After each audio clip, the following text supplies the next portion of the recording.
OECD 한국 선행지수는 지난 2월을 저점으로 계속 올라오고 있어요. 올해는 경기가 회복된다는 겁니다. 저는 긍정적으로 봐요.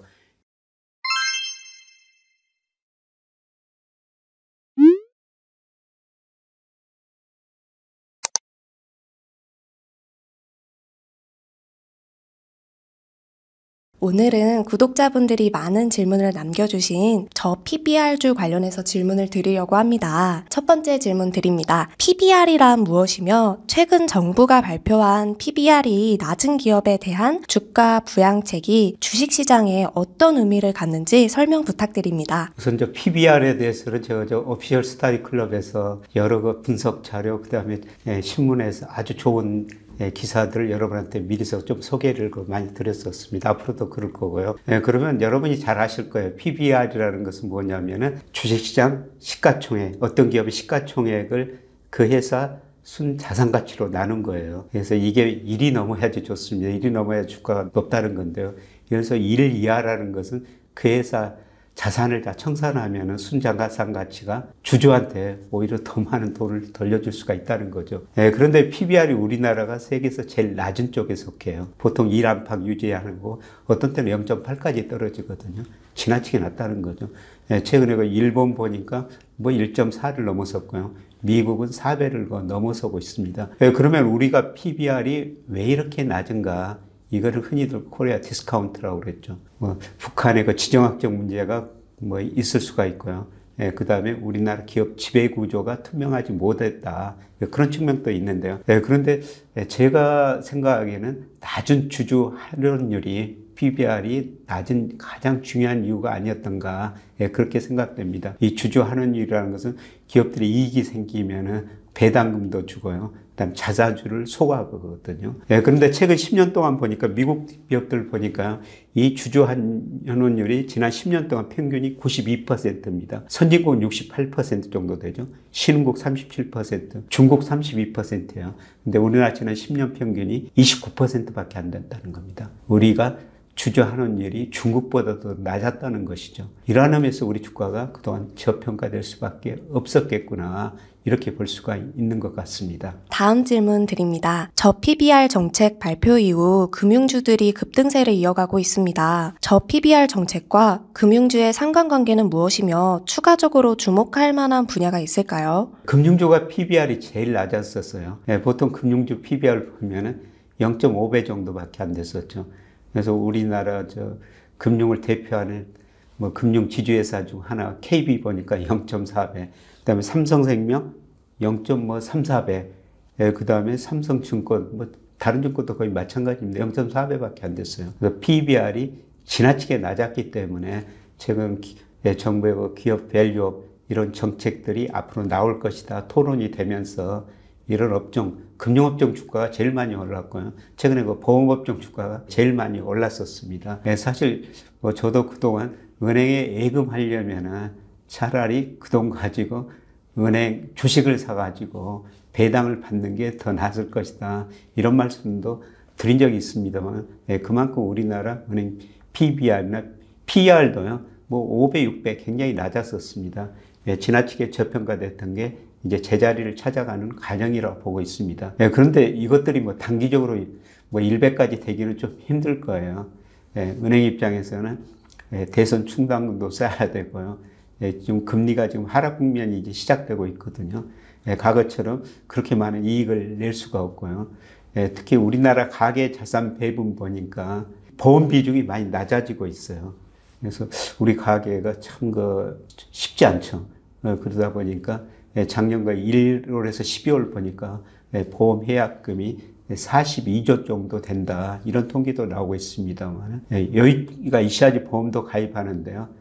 여유가 없는 만큼 보험 가입할 여력도 별로 없고 또 쓸 돈이 별로 없기 때문에 손해를 보고 보험도 해약하고 있다는 겁니다. 그래서 최근에 제가 보험회사 자산을 분석해 보니까 여러 가지 이유가 있지만은 가계들이 보험을 덜 들면서 보험 자산이 줄어들고 있더라는 겁니다. 이런 측면에서 보면은 그동안 지나치게 저평가된 게 어느 정도 제자리를 찾아가는 과정에서 올해 지금 많이 올랐습니다만은 지난 2월, 1, 2월 많이 올랐습니다만은 여기서 급등 가능성은 낮아 보이고요. 앞으로 좀 서서히 조금 제자리를 찾아가는 과정이 전개될 텐데 시간은 좀 많이 걸릴 것 같습니다. 다음 질문 드리겠습니다. 저PBR 정책으로 한국 증시도 저평가 국면을 벗어날 수 있을 것으로 보실지요?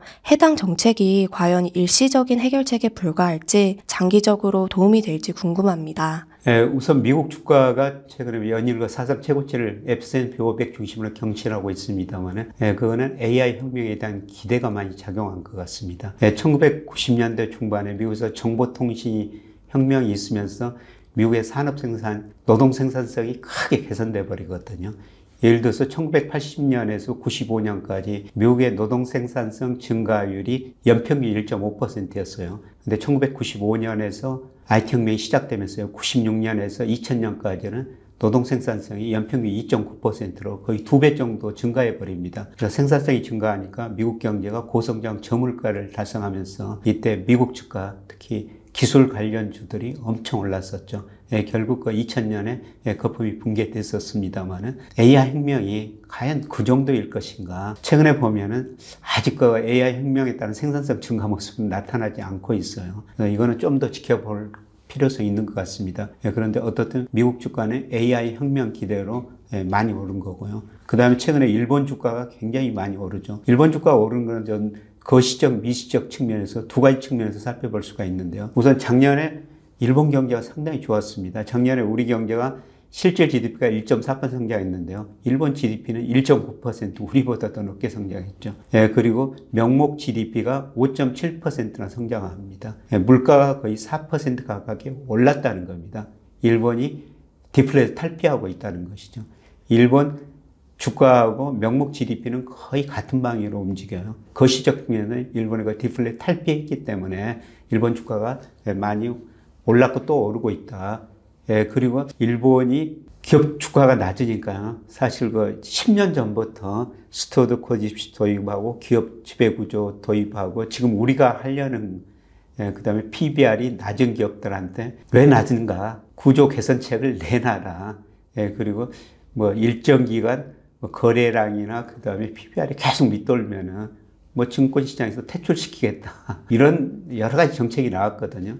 그런 정책들이 10년에 걸쳐서 누적적으로 나타나면서 디플레이션 탈피하고 이런 거 지배구조 이런 문제들이 개선되면서 일본 주가가 많이 오른 겁니다. 우리는 이제 그 시작이라고 볼 수가 있습니다. 우리 주가가 올라가려면 명목 GDP가 빨리 성장해야 되고요. 그 다음에 우리 지금 많이 논의되고 있지 않습니까? 우리도 주저환원율을 높여야 된다. 일본도 주저환원율이 많이 높아졌습니다.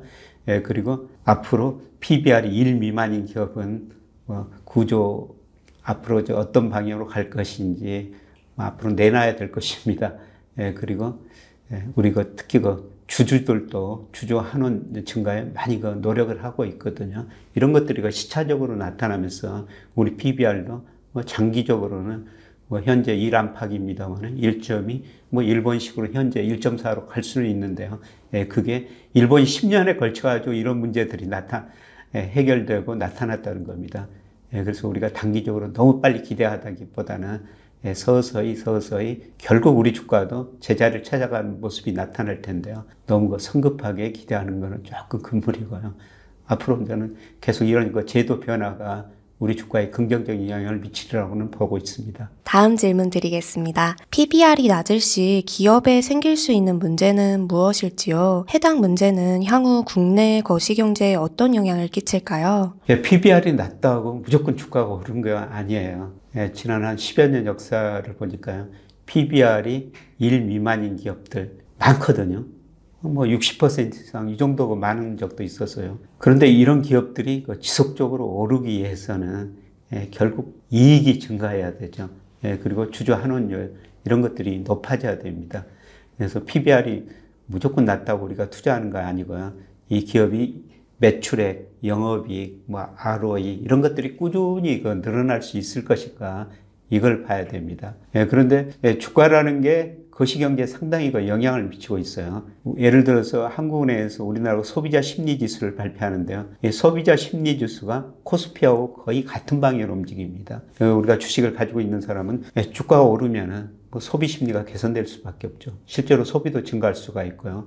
그다음에 주가가 오르면은 주식을 안 가지고 계신 분들도 야, 뭔가 경제가 좋아지고 있나 보다. 이렇게 소비 심리가 개선됩니다. 그래서 전체적으로 우리 가계부채가 많아가지고 우리가 소비 중심으로 저성장을 하고 있습니다만은 주가가 오르면은 우리 가계 부가 늘어나는 것이죠.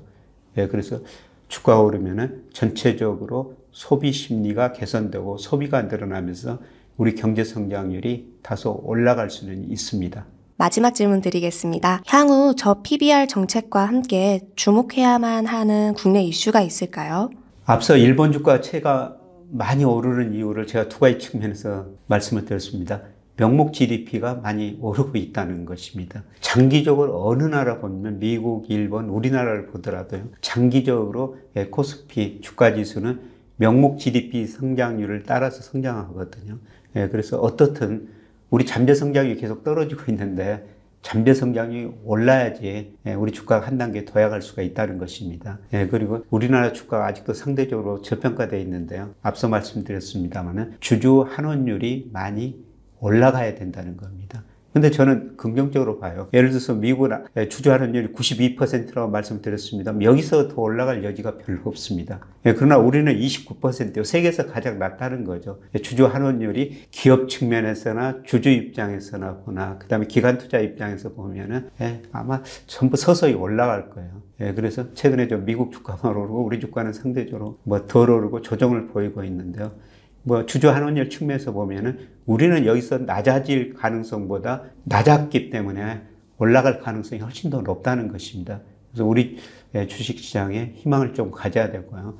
그리고 최근에 단기 사이클로 보면은 2023년 4월을 저점으로 통계청의 선행지수 순환변동치가 계속 올라오고 있지 않습니까? OECD 한국 선행지수는 지난 2월을 저점으로 계속 올라오고 있어요. 올해는 경기가 회복된다는 겁니다. 과거 우리가 11번의 순환을 거쳤습니다만 경기 확장 국면이 평균 33개월이었었어요. 어떻든 회복 속도는 그렇게 빠르지는 않을 것입니다. 그러나 선행지수 순환변동치나 OECD 한국 선행지수를 보면은 올해 내년은 경기가 확장 국면이라는 겁니다. 그래서 경기 확장 국면에는 주가가 올랐고요. 경기 관련 업종들이 많이 올랐습니다. 그리고 우리가 주가가 현재가 명목 GDP나 유동성에 비해서 저평가되어 있는 상태이기 때문에 여기서 주주 환원율, 기업 주배 구조 이런 것들이 조금 더 개선되면요. 우리 주가가 상대적으로 더 오를 수도 있다. 이런 희망을 놓치지 말아야 될 것 같습니다. 네, 교수님 답변해 주셔서 감사합니다. 네, 고맙습니다. 오피셜 스터디 클럽 2월반이 시작되고 있는데요. 이번 달에도 시장 흐름 분석에 맞는 자산 배분 방법을 알려드리고자 합니다. 특히 주시장의 시의성이 매우 중요하죠. 시장 흐름을 분석하여 저의 견해를 신속하게 전달드릴 예정입니다. 우리 모두가 금융민주주의를 달성하면 좋겠다. 이러한 바람으로 제가 준비하고 있습니다. 저와 함께 공부하시면서 이 4월 대비해 보시면 좋을 것 같습니다. 구독자 여러분 건강관리 잘 하시고요. 좋은 희망 하나하나 꼭 이뤄가시길 바랍니다. 고맙습니다.